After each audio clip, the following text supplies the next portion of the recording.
rekan-rekan sekalian, telah kita dengarkan dengan cermat sambil baca karena disiapkan kita sampai dengan halaman 24 dari satu urut, dan pada titik ini sudah menuju P21, SPDB-nya sudah ke kejaksaan. Nah, saudara sekalian, ini tiba saatnya kita mengeluarkan pendapat. Izin Pak Kapolri dan beserta seluruh jajaran, rapat dengar pendapat kali ini mendapat atensi yang sangat luar biasa dari masyarakat. Bahkan kawan-kawan dari seluruh dapil juga ditanya. Mereka menjawab, kawan-kawan menjawab, nanti tunggu hari Rabu jam 10. Jadi izin Pak Kapolri beserta seluruh jajaran, rekan-rekan sekalian, ini diperhatikan oleh konstituen Dikau. Oleh karena itu, teman-teman pun hari ini penuh rapat hadir Pak Kapolri. Karena ini mau pertanggungjawaban kepada konstituen.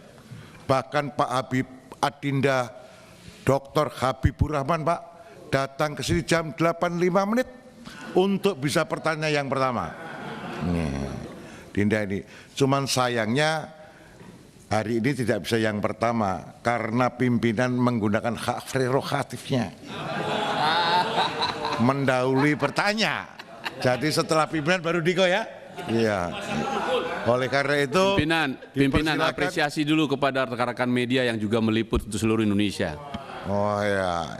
Ini gaya kayak begini itu gaya politisi Pak, supaya bisa dilihat di dapilnya. Silakan Mr. Adis Kadir. Bismillahirrahmanirrahim. Assalamualaikum warahmatullahi wabarakatuh. Selamat pagi, salam sejahtera bagi kita semua. Om Swastiastu, Namo Buddhaya, salam kebajikan. Yang terhormat pimpinan dan anggota Komisi 3, yang terhormat Pak Kapolri beserta jajaran. Masih teringat di ingatan kami bahwa terakhir kita rapat pengawasan dengan Polri itu sekitar terakhir tanggal 24 Januari tahun 2022, berarti sekitar 8 bulan yang lalu.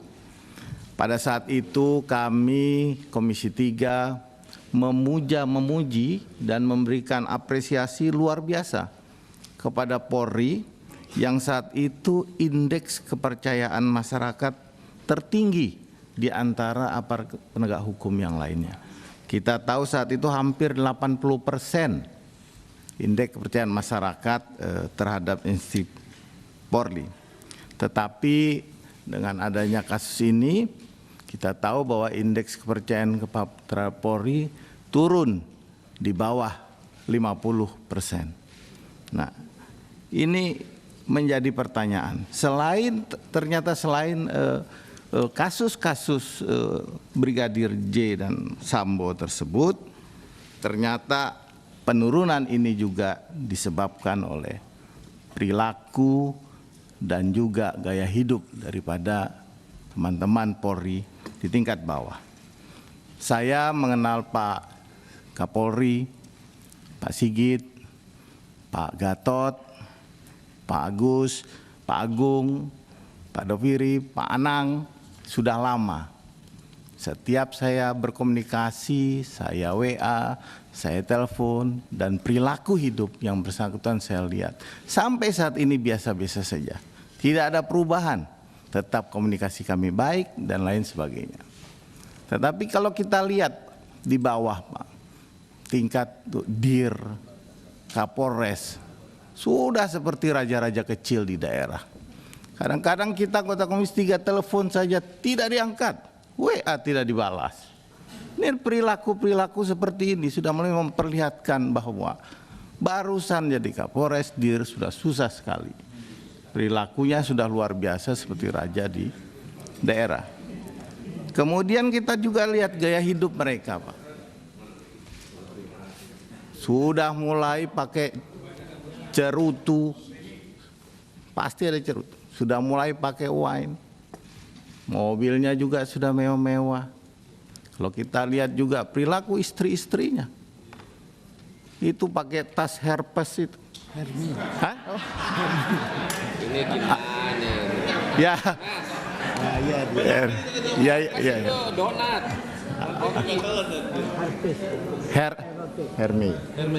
Herme. Ya, itu tadi Herme. Itu sudah gonta-ganti Bapak Ibu sekalian. Jadi luar biasa. Kami Bapak Ibu, kami tidak menghalang-halangi teman-teman polisi yang di daerah yang punya mobil banyak, istrinya pakai Herme ganti-ganti, punya rumah. Tetapi gaya hidupnya tidak usah diupload, diperlihatkan. Tak usah. Kita juga tahu mungkin ada upaya atau ayah ibunya semua dulunya sudah punya, tidak ada masalah sebenarnya. Tetapi janganlah diperlihatkan sehingga membuat masyarakat itu nyinyir, membuat masyarakat melihat oh ternyata begini Polri, padahal tidak begitu. Pak Sigit, Pak Gatot, Pak Agus, Pak Anang ini apalagi, Pak Doviri, Pak Agung, kami kenal lama dan biasa-biasa saja sampai saat ini semua. Tidak ada yang berubah dengan beliau-beliau ini. Gampang sekali komunikasinya, gitu. Dan juga penampilannya juga biasa-biasa saja. Jadi ini yang mungkin harus diubah Pak Kapolri terhadap perilaku kawan-kawan untuk meningkatkan kembali kepercayaan masyarakat. Dan juga tentunya perlihatkanlah kekompakan satu institusi agar tidak terkesan terpecah belah di dalam institusi Polri tersebut. Semakin Polri ini solid, semakin kuat, masyarakat juga akan melihat oh bahwa inilah wajah Polri kita.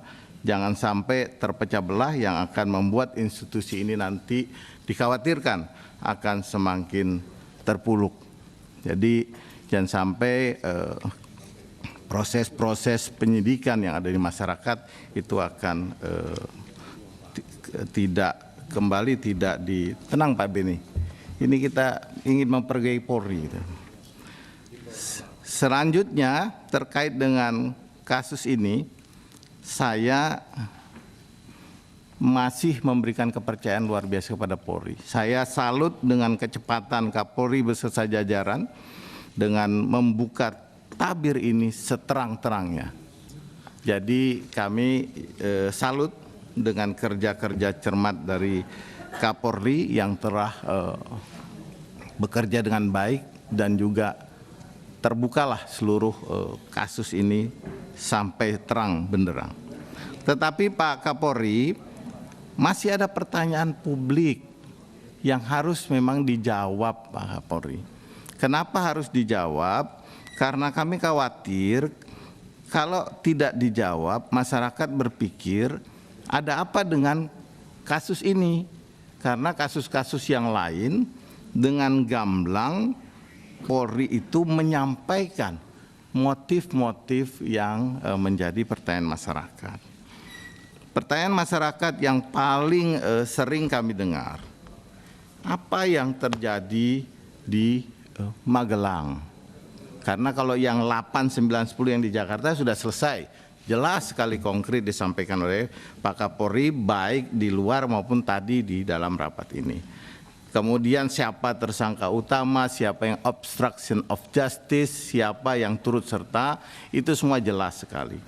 Tetapi terkait dengan motif, kami pun masih tadi mendengar Pak Kapolri bilang bahwa tunggu sampai di persidangan.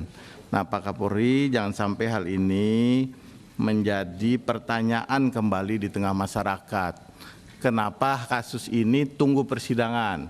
Padahal kasus yang lain itu bisa dibuka terhadap masyarakat. Paling tidak berilah alasan kenapa hal itu bisa menunggu persidangan. Apa sebenarnya yang terjadi dengan motif kasus ini yang membuat masyarakat menunggu-menunggu sebenarnya yang terjadi terhadap motif itu apa?